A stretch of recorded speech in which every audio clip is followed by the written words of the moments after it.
Kallurupalli ZPHS high school HM మనతో ఉన్నారు. ఆమెతో మాట్లాడదాం.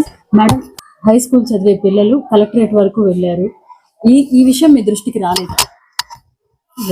ఈవినింగ్ తెలిసింది మేడం. నాకు వీళ్ళకి స్కూల్కి రాలేదు మేడం. అసలు పిల్లలు ఎవరు కూడాను ఎందుకు రాలేదని ముగ్గురు పేరెంట్స్ ఫోన్ చేయించాను క్లాస్ టీచర్ చేత. స్విచ్ ఆఫ్ వచ్చింది. వీళ్ళు ఎక్కడికి వెళ్ళారో నాకు తెలియదు మేడం.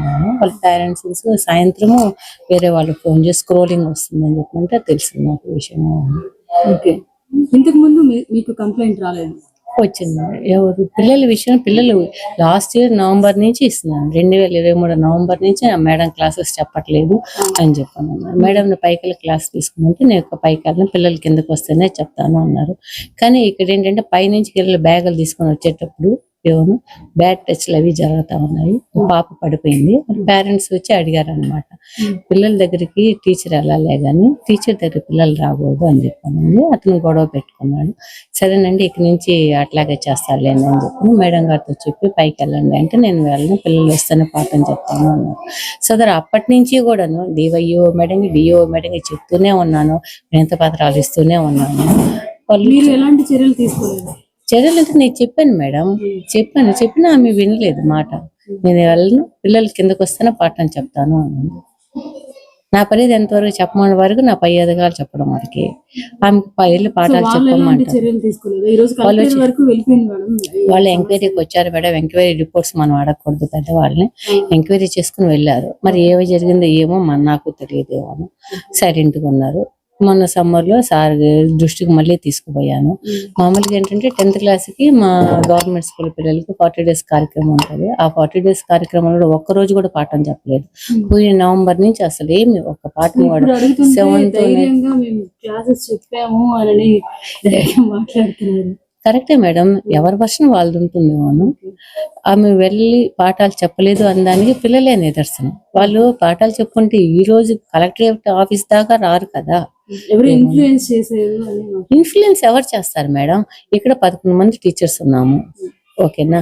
అందరి మీద కంప్లైంట్ ఇవ్వాలి కదా పిల్లలు. మరి వాళ్ళిద్దరి మీద కేవలం ఇచ్చారంటే మీరు ఆలోచించండి, కొద్దిగా మీరు ఆలోచించండి. మిగతా టీచర్స్ అందరూ చెప్తున్నట్టే చెప్పారా, చెప్పినట్టు చెప్పారా? వాళ్ళు అడిగారు కదా, వాళ్ళ డిసిషన్ ఈజ్ కరెక్ట్. క్లాసెస్ అర్థం కావడం లేదు అన్నదానికి దుర్భాషలాడడం, ఏమే పోరా అని మాట్లాడడం. మేడం పిల్లలు వచ్చారు మేడం, సీరియస్ గా మీరే అడిగాను మేడం, చెప్పాను మేడం. నేను ఆ విషయం ఏమని చెప్పగలను మేడం?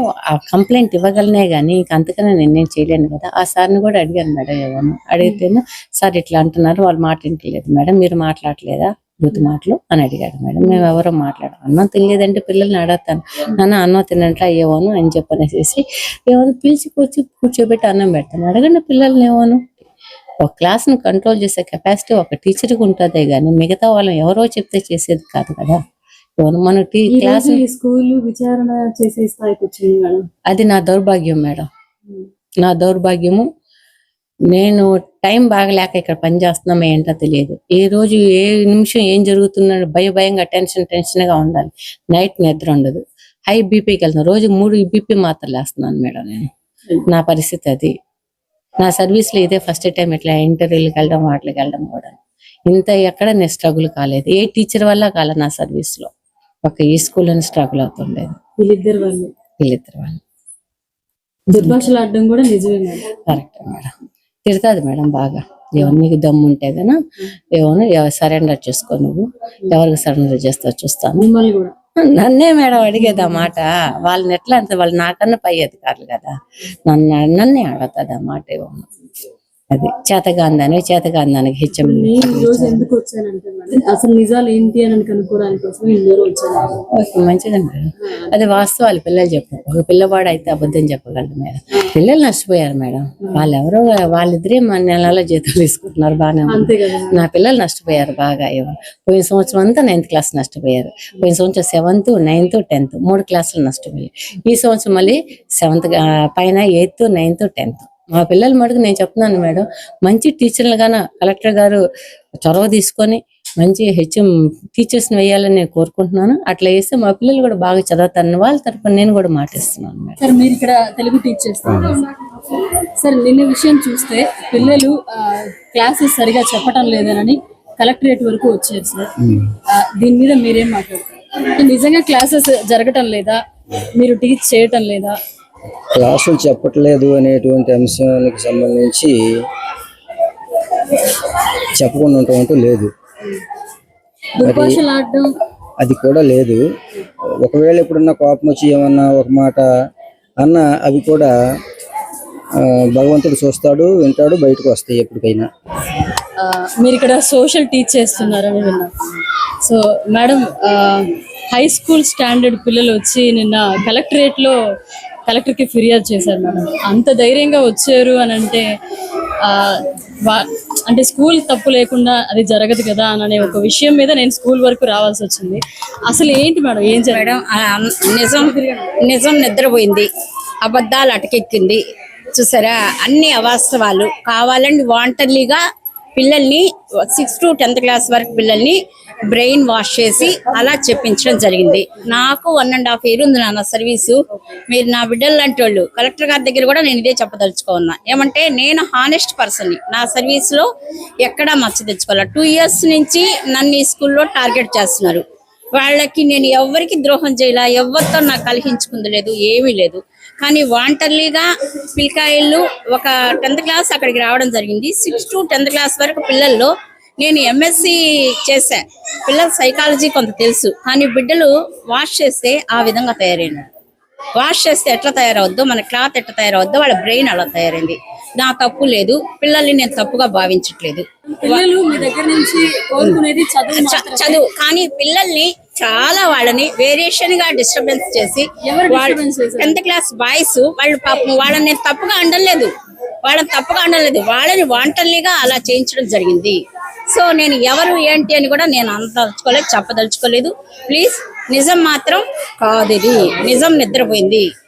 పిల్లలు అంత దూరం వచ్చి లేదు, పిల్లలు అంత దూరం వచ్చారంటే సో వాళ్ళ వెనకాల ఉన్నటువంటి బ్యాక్గ్రౌండ్ ఆ విధంగా చేయించింది.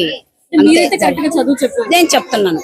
నేను 6 to 10th క్లాస్ వరకు, ఈరోజు 6th క్లాస్ లో ఏం చెప్పానో చూడండి, 7th చెప్పండి, 8th చూడండి, సో టోటల్ గా 9th చూడండి, 10th చూడండి. ఏదైనా కూడా నాకు బిడ్డలు క్లాసు పోగానే వాళ్ళు ఒక టీచర్ కి ఇచ్చేటువంటి రెస్పెక్ట్ ఇవ్వడం లేదన్నా కూడా నేను అది కూడా చిన్నగా స్మాల్ గా హెచ్ఎం గారి దృష్టికి తీసుకొని వచ్చా. పిల్లకాయల్ని ఎట్టయితే మోటివేట్ చేసి వాళ్ళ భవిష్యత్తు కదమ్మా, 10th క్లాస్ బిడ్డలు కదా, అప్పటికి చెప్తా ఉండేది 10th క్లాస్ లోనా ఇది ఏదన్నా ఉన్నా కూడా పక్కన పెట్టండి, అలజడి పక్కన పెట్టండి, ముందు లెసన్ ఏనండి అని. లెసన్ అనేది ఇంపార్టెంట్. లెసన్ చెప్పడానికే నన్ను ఎంత 100% డిస్టర్బ్ చేస్తే అయినా కూడా నా శక్తి వంచన లేకుండా నేను చెప్పేదాన్ని. నేను చదువు చెప్పడంలో ఎక్కడా అలసట్లేదు. నా 41 సర్వీస్ లో 2009 నుంచి నా 10th క్లాస్ తీయించండి. మీడియా కానీ మీరు ఎవరైనా సరే 10th క్లాస్ రిజల్ట్ తీయించండి. నేను చదువు చెప్పని దాన్నే చెప్పేదాన్ని అనేది రిజల్ట్ చెప్పద్ది. దయచేసి నేను కలెక్టర్ గారికి డిఓ గారికి నా రిప్రజెంటేషన్ ఏంటంటే నన్ను ఇమీడియట్ గా ఇక్కడ నుంచి ట్రాన్స్ఫర్ చేయండి. So I please request. నేను ఇక్కడ చెప్పని దాన్ని అనే వాళ్ళ మనసులో ఉంది కదా, నేను మాత్రం చెప్పేదాన్నే, కానీ నన్ను ట్రాన్స్ఫర్ చేయాల్సిందిగా కోరుచున్నా. పిల్లలు సఫర్ అవుతున్న మాట మాత్రం వాస్తవం అమ్మా. అది మాత్రం వాళ్ళ వ్యూ కరెక్ట్ అని, అంటే వాళ్ళ ఉద్దేశంలో అది కరెక్ట్ అనుకొని అక్కడ దాకా వచ్చారేమో, దానికి ఇంకా సొల్యూషన్ దొరకలేదని. ఇంకా అంతకంటే ఏం చెప్పలేము. అది ఎవరు ఇన్ఫ్లుయెన్స్ చేశారు మేడం? ఎవ్వరు లేదు, ఎవ్వరు ఏ టీచరు అలాంటి పని చెయ్యరు కూడా. ఎందుకంటే కొలీగ్స్ మీద ఎవరు ఈ రోజు వాళ్ళకి జరగవచ్చు, రేపు మనకు జరగవచ్చు. అది మంచి పద్ధతి కాదు కదా. వాళ్ళకి ఓపెన్ గా ఇప్పుడు అడిగినా చెప్తారు, ఎవరైనా చెప్పారా మీకంటే ఎవ్వరు లేదని చెప్తారు. ఎందుకంటే వాళ్ళు ఇప్పుడు ఈ మధ్య మనం చూస్తున్నాం, మీడియాలో ఎన్నో వస్తున్నాయి, దాన్ని చూసి వీళ్ళు ఇన్స్పైర్ అవుతున్నారు. ఇటీవల చూసాం మనం ఒక తెలుగు టీచర్ గురించి వచ్చింది కదా, అదే ముఖ్యంగా వీళ్ళని ఎక్కువ ఇన్స్పైర్ చేసిందని మేము అనుకుంటున్నాం. అది అంతకంటే ఇంకేం లేదు. ఇక్కడ పిల్లలు సఫర్ అవుతున్న మాట మాత్రం వాస్తవం. ఎవరు ఇన్ఫ్లుయెన్స్ చేశారు? మమ్మల్ని ఎవరు ఇన్ఫ్లుయెన్స్ చేయలేదు మేడం, మేమే వచ్చాం. మాకు డిఓకి చెప్పాము, హెచ్ఎం మేడం చెప్తే హెచ్ఎం మేడం మాట్లాడితే మేడం కూడా తిడుతున్నారు. మేడం చెప్పినా కూడా వినట్లేదు. అందుకే డిఓకి కూడా చెప్పాము, వాళ్ళు ఏం చర్య తీసుకోలేదు. అందుకే ఇంక మేము పేరెంట్స్ తో మాట్లాడుకొని కలెక్టర్ దగ్గరకు వచ్చాం. మీరు కంప్లైంట్ ఇవ్వగానే ఈ రోజు వీళ్ళందరూ వచ్చి ఎంక్వైరీ కూడా చేయడం జరిగింది. అవును మేడం. ఎలా స్పందిస్తారు? మాకు ఈ టీచర్స్ తొందరగా మాన్పించేయాలి మేడం, కొత్త టీచర్స్ కావాలి.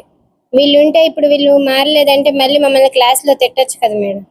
మాకు కొత్త టీచర్స్ కావాలి. ఇదంతా అయిపోయిన తర్వాత రేపైనా వచ్చి తిడతారు మేడం ఆ టీచర్స్. ఇంకొక తిడతారు, కొడతారు, మమ్మల్ని మాత్రం బాగా తిడతారు మేడం. పేరు మీనా కుమారి. మా పాప ఇక్కడ 10th క్లాస్ చదువుతుంది, గడి సృజన. అయితే ఇక్కడ మా పిల్లలు చదువు విషయంలో చాలా సఫర్ అవుతున్నారు. వాళ్ళు ఏందనంటే మేము ఎలాగా చదువుకోలేదు, ఉన్నత స్థాయి చదువుకోలేదు, మాకు ఆ చదువు విలువ మాకు తెలుసు. అందుకని మా పిల్లలు మాలాగా అవ్వకూడదు, మాలాగా కూలి పనికి 4 పనికి పోకూడదు, వాళ్ళు ఒక ఉన్నత స్థాయిలో ఉండాలి, ఒక డిగ్నిఫైడ్గా ఉండాలి అని మేము చాలా వరకు పోరాడుతున్నాం వాళ్ళ కోసం. ఇక్కడేమో టీచర్స్ ఏమో ఓన్లీ సోషల్ అండ్ తెలుగు ఈ 2 సబ్జెక్ట్సే మా క్లాసెస్ జరగలేదు. మిగతా సబ్జెక్ట్స్ అన్ని మేడమ్స్ కానీ సార్స్ కానీ ప్రతి ఒక్కరు మమ్మల్ని చాలా బాగా చెప్తున్నారు, చూసుకుంటున్నారు అని చెప్పి మాకు ఇంట్లో కంప్లైంట్ చేశారు. ఇంకా అప్పటికి హెచ్ఎం మేడం గారికి కంప్లైంట్ చేస్తే మేడం వచ్చి డిఓకి కంప్లైంట్ చేశారు, వాళ్ళు వచ్చారు, చూసుకున్నారు, వెళ్తున్నారు, ఇదే జరుగుతూ ఉంది. అయినా మా పిల్లలు చాలా సఫర్ అవుతున్నారు. ఇంకా మేమే ముందుకొచ్చి మేమే ఎంకరేజ్ చేసి వాళ్ళని కలెక్టర్ దాకా తీసుకొని వచ్చి మేము అర్జీ పెట్టుకున్నాము. ఇంకా మీరే ఈరోజు రెస్పాన్స్ కూడా వచ్చింది. ఇంకా తొందరగా రెస్పాన్స్ రావాలని ఆ టీచర్స్ తీసి ఇంతకు ముందు మాకు తెలుగు సార్ ఒకసారి ఉన్నారు.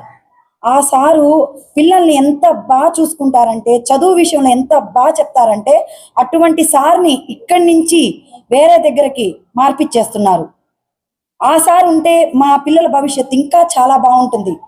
ఆ సార్ ఇక్కడ చదువు చెప్పిందే కాకుండా పిల్లలు ఇంటికి వచ్చిన తర్వాత కూడా సార్ మా పలానా దగ్గర ఇది డౌట్ ఉంది సార్, ఏంటి సార్ అని చెప్పి ఫోన్ చేస్తే అమ్మా తల్లి ఇది ఇలా చదవాలి, ఇలా చదవాలి అని చెప్పి చాలా క్లియర్గా క్లారిటీగా చెప్తున్నారు. అలాంటి మంచి సార్ని ఇక్కడి నుంచి వేరే దగ్గరికి ట్రాన్స్ఫర్ పెట్టించేస్తున్నారు. ఈ విషయంలో మీరు దయచేసి పెద్దలకి విన్నపించుకుంటున్నాము. కలెక్టరేట్ లో ప్రజా సమస్యల పరిష్కార వేదికలో కంప్లైంట్ ఇవ్వడానికి వెళ్ళారు. ఈ రోజు మీరు డిఎంహెచ్ఓగా ఇక్కడికి వచ్చారు. సో ఏం ఎంక్వైరీ చేశారు? నిన్న ఈ కల్లూరుపల్లి హౌసింగ్ బోర్డ్ కాలనీ నుంచి కొంతమంది 10th క్లాస్ పిల్లలు టీచర్లు చదువు చెప్పట్లేదని కొన్ని కంప్లైంట్స్తో కలెక్టర్ గారికి గ్రీవెన్స్ ఇచ్చారు. గౌరవ కలెక్టర్ గారికి గ్రీవెన్స్లో ఇవ్వడం జరిగింది. దాని మీద జిల్లా విద్యాశాఖ అధికారి నన్ను ఎంక్వైరీ చేయమని పంపించారు. నేను ఎంక్వైరీ రిపోర్ట్ని మా డిఓ గారికి ఇస్తాను. ఇచ్చిన తర్వాత డిఓ గారు ఇంటర్న్ కలెక్టర్ గారికి ఇస్తారు. ఫర్దర్గా ఉన్నతాధికారులు మీకు ఏదైనా సమాచారం అందించగలరు. రిపోర్ట్ లో మీకు పిల్లలు చేసిన తప్పు అంటారా, లేకపోతే? నేను ఏదైనా డిఓ గారికి మాత్రమే ఇవ్వగలమ్మా. నా రిపోర్ట్ నేను నా పై అధికారి డిఓ గారికి మాత్రమే ఇవ్వగలను. విత్ సీల్డ్ కవర్ డిఓ గారికి ఇస్తాను. సీల్డ్ కవర్ తో ఇస్తారు డిఓ గారికి. సో ఇది ఎలా ఎంక్వైరీ చేశారు మేడం? పిల్లలు టీచర్స్ అందరినీ ఎంక్వైరీ చేశాను. ఇది ఎలిమెంటరీ స్కూల్ టీచర్లను కూడా ఇక్కడ వచ్చి ఏంటనేది, అంటే ఇది ఒకే ప్రిమిసెస్ కోలొకేటెడ్ కాబట్టి ఇక్కడ కూడా నేను వీళ్ళని కూడా మాట్లాడడం జరిగింది. ఏది ఉన్నా నేను నా రిపోర్ట్ని డిఓ గారికి మాత్రం అందజేయగలను. ప్రధానంగా ఎలాంటి సమస్యలు మీ దృష్టికి వచ్చాయి? చెప్పారమ్మా, టీచర్లు కంప్లైంట్ చెప్తున్నారు, పిల్లలు చెప్తున్నారు. దాన్ని అది ఎంతవరకు న్యాయం అనేది అదే పిల్లలకు కూడా చెప్పాను. పిల్లల దగ్గర కూడా అదే అడిగాను. ఎవరో కంప్లైంట్ చెప్పమంటే మీరంతా పెద్ద పిల్లలు, ఎవరో చెప్పమంటే చెప్పకూడదంటే పిల్లలు వాళ్ళు చెప్పాల్సింది కూడా వాళ్ళు చెప్పారు. ఇంతకన్నా నేను మీరు ఏదైనా ఉంటే ఉన్నతాధికారులు సమాచారం తీసుకుంటాను. స్కూల్లో ఎలా చెప్తున్నారు క్లాసెస్? సోషల్ మనము ఇది టిఫిన్ N12 టిఫిన్ అవ్వగానే టిఫిన్ నమ్మంటుంది, మళ్ళీ రాగానే కర్రలకు పంపిస్తుంది. కర్రలకు కానీ పోకపోతే కొడుతుంది. మళ్ళీ నేను రాకపోతే ఆ అబ్బాయిని పంపిస్తుంది. అబ్బాయిని మళ్ళీ కుర్జీని తుడవమని వాళ్ళ వాటర్ పోసి తుడవమంటది, చున్నీలతో తుడవమంటది. మా చున్నీలతోనే తుడవమంటది. నీట్ గా తుడిచి పెట్టమంటది. బాగా డస్ట్ తుడిపి మళ్ళీ తుడపకూడదు, అక్కడే పక్కన తుడపాలి, లేకపోతే తిడుతుంది. అందువల్ల మొన్న ఫొటోస్ తీసుకుంటే కూడా చూసాను. ఆడ కూర్చొని కలెక్షన్ చేయించుకుంటా ఉంటే కూర్చొని ఉంటే చూస్తూ ఉన్నింది. చూస్తున్నప్పుడు నేను మేడం ఫోటోలు తీస్తా ఉంటే హెచ్ఎం మేడం వచ్చి కూర్చోగానే హెచ్ఎం మేడంతో మాట్లాడుతా అంటే గొడవ పడతా ఉన్నారు. వెళ్ళిపోయిన తర్వాత మేడం చెప్పింది ఏం చేయకండి, మేడం చెప్పింది ఏం చేయబాకండి. ఆ మేడం సోషల్ మేడం చెప్పింది. ఆ మేడం ఏమున్నా పట్టించుకోమాకండి అవన్నీ అంటుంది. అందుకని మేము ఏం చేసినా చేయబాకని మేడం చెప్పింది. కింద మేడం నీళ్ళు పోసేస్తుంది, మీరు ఎందుకు పోసారని మనం చెప్పదు. ఇప్పుడు పిరుడు కొరతలా అప్పటికప్పుడు కాసేపులో రాసేసి వెళ్ళిపోద్ది ఎక్కువ. అది మేడం రంగానే రాసి ఇప్పుడు ఎవరు రాసింది అంటారు madam. Next period madam tiffin తినేసిన తర్వాత వాటర్ ఉన్నాయి చూడండి, ఆ వాటర్ తెప్పిమంటది పిల్లకాయల చేత, అంటే మా చేత వాటర్ దండి చేయి మీద నీళ్ళు పోయింది అని చెప్పి టిఫిన్ తెప్పించి మళ్ళీ వాటర్ చేతి మీద పోపియాలి, అక్కడి నుంచే తెప్పియాలి, మళ్ళీ అక్కడి నుంచి చున్నీలతో కూడా తుడవాలి.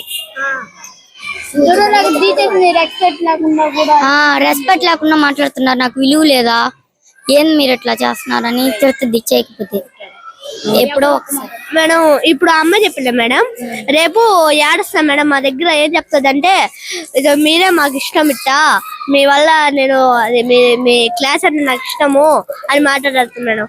కానీ మళ్ళీ ఏమైనా ఒక 2-3 రోజులు అయిపోతే మళ్ళీ వచ్చేది మేడం, పట్టు బీకేస్తారు మేడం కర్రలతో, కర్రలు కూడా మేమే తేవాలి మేడం, పచ్చి కర్ర మేడం. అది కానీ వాతులు పడిపోతున్నా మేడం, అది అబ్బాయి దెబ్బ తగిలింది మేడం చెయ్యిపోయినా. క్లాస్ రూమ్ లో కర్ర లేకపోతే ప్యాడ్స్ స్కేల్ తో. సో ఇదండి కలెక్టర్ గారు, మీరు ఖచ్చితంగా ఈ